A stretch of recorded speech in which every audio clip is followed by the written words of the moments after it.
Assalamualaikum warahmatullahi wabarakatuh. Perkenalkan, nama saya Wildan Dimas Prayitno, mahasiswa dari Universitas Peradaban Bumiayu, Brebes, Jawa Tengah. Pada kesempatan kali ini, saya akan menyampaikan materi tentang EYD atau ejaan dalam bahasa Indonesia yang disempurnakan. Yang pertama ada penggunaan huruf. Penggunaan huruf yang pertama ada huruf abjad. Penggunaan huruf abjad. Abjad yang digunakan dalam ejaan bahasa Indonesia seperti huruf A sampai dengan Z. Huruf abjad merupakan kumpulan huruf berdasarkan urutan yang melambangkan bunyi atau menuliskan bahasa. Huruf abjad berjumlah 26. Secara umum, huruf abjad penting dipelajari sejak dini agar anak terlatih dalam mengenali bahasa Indonesia. Yang kedua ada penggunaan huruf vokal. Huruf yang melambangkan vokal dalam bahasa Indonesia terdiri dari huruf A, E, I, O, dan U. Vokal atau huruf hidup adalah suara bahasa lisan yang diciri khaskan dengan pita suara yang terbuka, sehingga tidak ada tekanan udara yang terkumpul di atas glotis. Vokal kontras dengan konsonan yang dengan penutupan satu atau lebih titik artikulasinya di sepanjang rongga suara.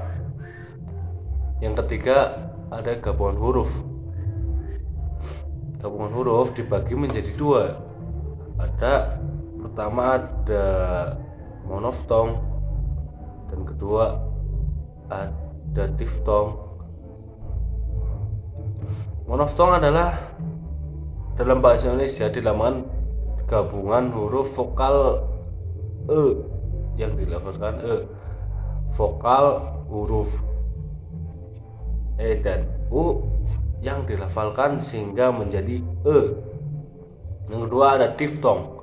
Di dalam bahasa Indonesia terdapat diftong yang dilambangkan dengan I, au, dan oi. Contohnya syaiton, saudara, dan boykot. Yang selanjutnya ada huruf konsonan. Di dalam bahasa Indonesia terdapat 4 gabungan huruf yang melambangkan konsonan, yaitu KH, NG, NY, dan SY. KH yang bisa dibaca H, NG dan dibaca eng, NY dibaca eng. Contohnya dalam kata khusus, ngilu, nyeri, dan syarat. Yang keempat ada penggunaan huruf kapital. Huruf kapital atau huruf besar dipakai sebagai huruf pertama pada awal kalimat. Yang pertama, misalnya dia mengantuk. Pada kata dia, huruf D-nya itu besar. Yang kedua, huruf kapital dipakai sebagai huruf pertama nama bangsa, suku bangsa, dan bahasa. Contohnya, bangsa Indonesia. Pada kata Indonesia, I-nya harus besar. Yang ketiga, huruf kapital dipakai sebagai huruf pertama nama tahun, bulan, hari raya, dan peristiwa sejarah. Contohnya, bulan Agustus, hari Natal. Huruf A dalam kata Agustus itu harus besar, dan huruf N pada kata Natal itu juga harus besar. Selanjutnya ada penggunaan huruf miring. Huruf miring dalam cetakan dipakai untuk menuliskan nama buku, majalah, dan surat kabar yang dikutip dalam tulisan. Contohnya adalah kata majalah, bahasa, dan kesusastraan.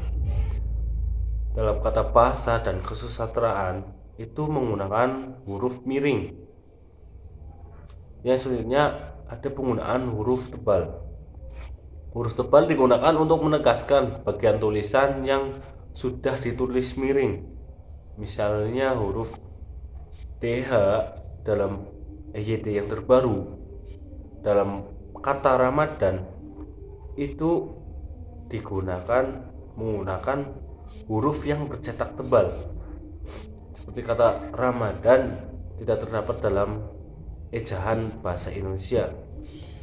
Oleh karena itu, huruf DH dalam kata Ramadan itu menggunakan huruf tebal karena tidak terdapat ejaan dalam bahasa Indonesia. Yang selanjutnya atau yang kedua, ada penggunaan tanda baca. Penggunaan tanda baca dibagi menjadi sebagai berikut. Yang pertama ada tanda titik. Tanda baca titik tidak dipakai di belakang angka atau huruf dalam satu bagan, ikhtisyar atau daftar. Contohnya, A. Titik peran bahasa Indonesia dalam pendidikan. Itu biasanya digunakan pada subbab. Yang kedua ada tanda titik digunakan untuk memisahkan bilangan ribuan atau kelipatannya yang menunjukkan jumlah. Contohnya, bencana alam itu menyebabkan lebih dari 2.450 rumah dan fasilitas umum mengalami kerusakan. Dalam kata 2.450 itu dituliskan 2.450 sehingga titik itu memisahkan bilangan ribuan. Yang kedua ada penggunaan tanda koma. Tanda baca koma digunakan untuk menggapit keterangan tambahan atau aposisi. Biasanya kesalahan terjadi dengan tidak memberikan tanda baca koma dengan tepat. Contohnya, Menteri Pendidikan, Nadiem Makarim, menghadiri upacara HUT PGRI. Nathanael, siswa yang berbaju merah, baik sekali. Itu adalah contoh penggunaan tanda koma. Yang selanjutnya ada penggunaan tanda titik dua. Tanda baca titik dua digunakan pada akhir suatu pernyataan lengkap yang diikuti pemerincian atau penjelasan. Hal ini berarti tanda baca titik dua tidak digunakan apabila perincian merupakan pelengkap yang mengakhiri pernyataan. Contohnya, ibu ke pasar untuk membeli sayuran titik dua, kol, sawi, dan wortel. Begitulah penggunaan tanda titik dua. Yang ketiga ada penggunaan kata depan. Kata depan yang kita kenal umumnya terdiri dari kata di, ke, dan dari. Namun dalam praktik penulisannya, hal yang seringkali salah penggunaan adalah kata di dan ke. Hal ini terjadi karena adanya kebingungan dalam membedakan di dan ke yang berfungsi sebagai kata depan dengan di dan ke yang berfungsi sebagai awalan. Kata depan seperti di, ke, dan dari ditulis terpisah dari kata yang mengikutinya. Contohnya, mari kita pergi ke kampus. Karena kampus itu menunjukkan tempat, maka ke itu harus dipisah dengan kata kampus, tidak boleh digabung. Sekali lagi, untuk penggunaan kata depan, jika kata selanjutnya itu menunjukkan keterangan tempat, itu harus dipisah, tidak boleh digabung. Contohnya,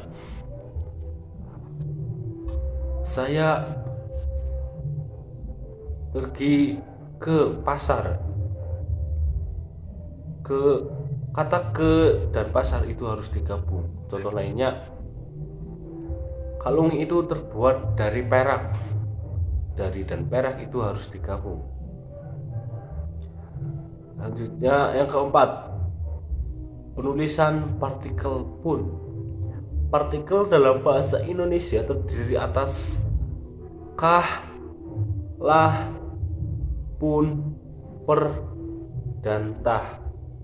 Terdapat dua ketentuan dalam penulisan partikel dalam bahasa Indonesia, yaitu yang pertama partikel kah, lah, dan tah ditulis serangkai dengan kata yang mendahuluinya.